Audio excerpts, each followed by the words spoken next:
Welcome back to Stand with Kelly Nikki Tshibaka. We're with Attorney General Taylor. I'm totally starting with that. Over the break, the Attorney General told us that he has been awarded by the Anchorage Daily News as Worst Legislator of the Year because he's actually been doing things and making an impact, which I really appreciate, because when you take a stand, people are going to give you flack for it, and I think it's important to wear that as a badge of honor. So I'm very proud of you, Attorney General. For being effective in the executive Yes. function that you have, so much so that Yeah, when your adversaries give you a badge for it, it's something to wear with pride. So just hang that on your wall. I just want to.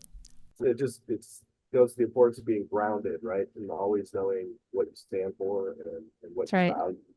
Because man, there's so much pressure to do the wrong thing sometimes, or to ignore things, or to let things go. It's constant That's right. pressure, especially from our media. Yeah. So I have people who care about me very much and who watch the hate that I get on social media on a daily basis from what people would call trolls. And they reach out to me with great concern regularly. And I tell them that I don't care, because if you're effective, then you're going to get more comments against you. But if you're ineffective, then nobody is going to comment at all. So I actually use it as a measure of how effective I'm being at influencing and affecting things. And that's what I take your ADN badge as being. If you weren't doing anything, you wouldn't be getting any heat. So it's good for people to be in a position where people are coming against you when you're doing the right thing. At least like your conscience is clear. that's And right. when you have a clear conscience, all of that noise just doesn't matter, because you know that you're on the right track. So you've really taken a stand on things like parental rights and on education here in Alaska. For those who aren't caught up, we do have a major education problem. Many times we're rated 51st in the nation of 50 states as far as our education quality. When I grew up here in Anchorage, we were around the top 20. And so it's been, I would say, maybe an intentional decline in the last several decades in order to drop from where we were to where we are. So, General Taylor, I wanted to ask you, what have you been doing to address this? What's your take on Trump's effort to abolish or diminish the Department of Education? He's sending some of those functions over to other departments. How will that affect us? And then Nikki and I have been particularly concerned recently about the efforts in the court system and in the legislature to, well, I would just say, create a monopoly of public school funding only in Alaska and stop all funding for homeschool efforts, private schools. I think many of us participate in the stipend funding from the state to help our kids in extracurricular activities. I just wanted to kind of toss the ball to you and see what's your take on this as our head attorney in the state to protect education and school choice and parental rights for Alaskans. Yeah, no, one of the blessings of COVID was the spotlight on our education system. That's right.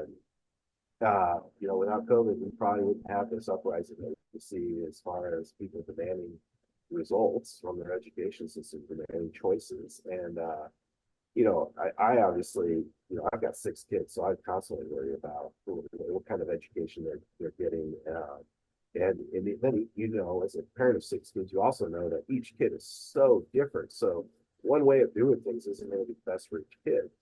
Prime example, my oldest Quincy, Yeah. she did a highly gifted program in the West. Now she was likely the only conservative person in that entire program, and she took arrows constantly. But I knew, because I knew my daughter Quincy, I knew what she was made of, I knew her personality, I knew she could handle that, and that she could rise to the occasion, rise to it, right? And the occasion. And so some of my other children, I probably wouldn't put them in that position, right? Because I know them, and they're still growing, they're still learning, and they're still developing sort of that backbone. And so it's really nice for a parent to be able to have educational choice. Like, where should I put? What is going to be the best to facilitate my kids' learning? And you mentioned it, the dreadful scores that Alaska gets, despite being one of the highest funded states out there. And so you want to protect what is working. And right now, and we'll talk about that in a little bit. But first, I want to address what we talked about with Trump and the Department of Education and his wanting to sort of do away with the Department of Education. I I'm going to pick up and read to your audience what the U.S. Constitution has to say about education. It's not in the U.S. Constitution, right? Because it was clearly a matter for states. And I was holding my breath. I was like, what's he going to read? Yeah. That I'm like, oh, maybe they've added something. Our founders clearly wanted education to be controlled by the states. And Yeah. In Amendment 10, right? That's right. Further said, hey, whatever powers are not reserved for themselves are reserved for the state. Education is a state issue. Mm-hmm. And what makes something like the Department of Education so dangerous is because it forces uniformity throughout the entire United States. Right now, we're seeing this on an economic side, right? We're seeing states explore with tax deductions or tax relief or implementing certain policies or deregulating. And we're seeing states competing for economic growth. And if there was an edict from Washington, D.C. that said you can't do that, then we wouldn't see this booming going around the United States. And people are voting with their feet, right? We're not European. We don't stay in the same place our entire lives. We're going to move where we can live the American dream the best, right? Because Well, it's a good point. If none of your kids are the same, why would we assume any of the states are the same about education? well, yeah, no, exactly. Well, Alaska could be exhibit one of it. What's good for a kid at Plain Hope isn't necessarily good for a kid at West High School. That's right. And anytime you get, the federal government has so much control, not because of what they're allowed to do in the Constitution. They have control because they give out this free money, right? And you and I both know there's no such thing as free money. We pay for it, right? We're the taxpayer, so we're footing the bill, and that money comes with requirements. It comes with restrictions. It comes with duties and obligations. So, and that's how they've been able to control what goes on in the classroom so closely. And so I guess I'm all for, right? I'm all for taking that money and sending it to the states, allowing the states to use it and to have the ability of states to experiment with what works best, try different programs, try out different things, and then we as a state can look around who's doing it well. I mean, we saw that with reading, right? Florida reading scores used to be one of the worst. Alabama reading scores used to be one of the worst. Yet all of a sudden, in a few years, they're at near the top of the nation. It's like when you look at a state, you say, well, what are they doing, right? And why can't we do that? And so we saw a little bit of that legislation that was passed. Now, we didn't get everything they were doing in that legislation because we had compromise because that's how legislatures work.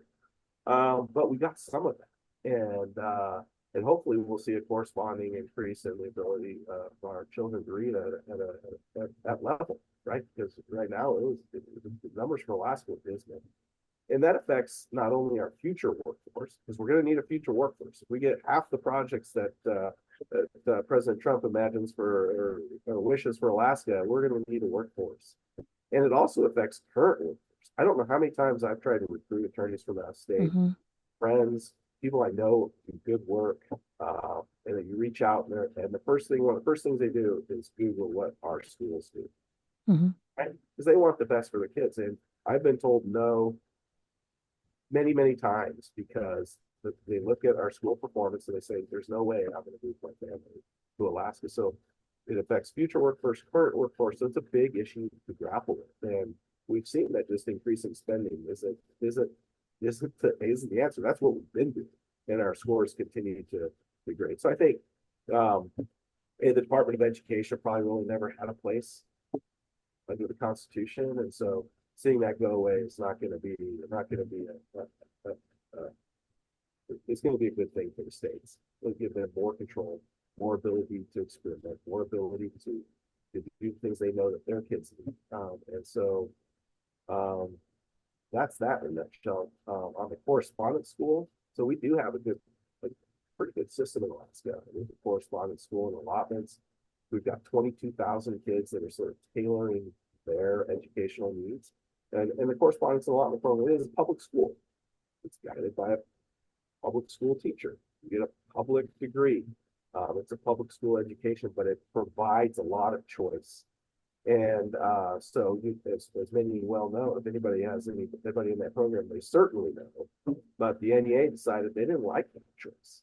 They didn't like the parents being able to take their kids out of brick and mortar school atmosphere. They wanted to force those kids to be in a brick and mortar school. And so NEA hired Scott Kendall to go out and attack that authorizing statute for that. And so they did, and we defended that. And ultimately, we lost in the Superior Court, which was surprising. But we won in Alaska Supreme Court, where we were able to say that statute is constitutional, because they were trying to get the whole program. Now they've come back since then, right? They've come back and sued based upon on what we call an as-applied challenge. So as school districts implement this correspondence schooling allotment program per statute, as they implement it, they might be implementing it, according to Scott Kendall and the NEA, in a way that violates the Constitution. So we're getting ready to defend that. Obviously, that's ongoing litigation that barely started. They brought in 4 school districts, and so we're going to be defending school districts' right to be as nimble and as open as they can be in that program. Because again, the more choices you have, the better off that kid's going to be. And so we'll see what happens over the next. It'll probably be a pretty slow moving litigation, because they've subpoenaed they're asking for all these documents, and so it's going to be a pretty document intensive fight. But hopefully, at the end of the day, we can preserve that program for the 22,000 kids that are using it. We'll see what the courts say.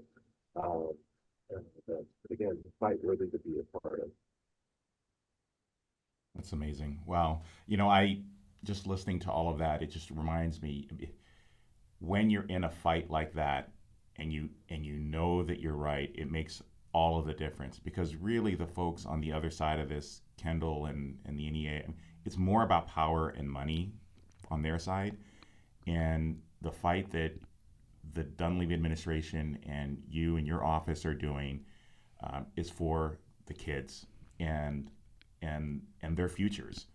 And so hopefully the court will get it right at the Superior Court level this time, at least on this particular issue, and you won't have to go all the way up to the Supreme Court. Want to wrap us up, sweetheart? Yeah, I appreciate you taking up the fight. You think about the students involved, and they're a lot of the kids who have learning disabilities, special needs. They don't have all their needs met in the brick and mortar school, or a lot of times also the kids who need accommodations. They're the ones who are competing in our sports programs or at the Olympic level, and they're the ones who are out of state, or our best students in a lot of ways, and they can't show up Monday through Friday at a public school.